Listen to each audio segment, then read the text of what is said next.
Welcome to Kenton's videos. Enjoy the video. You start by opening Ninja Time now, sign in waits. Enter your email or username because that identifies your account. Then type the password carefully, watch for caps lock and extra spaces. Once done, select Remember Only on Private Devices. This reduces repeated logins. If prompted, choose the 2FA option you set up earlier.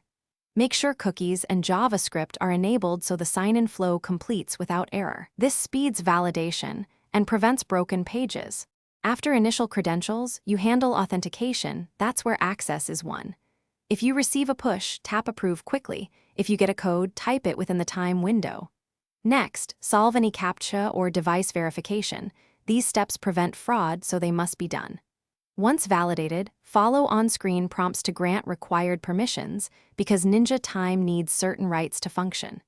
Make sure to read permission labels. Granting only what's necessary keeps your account safer.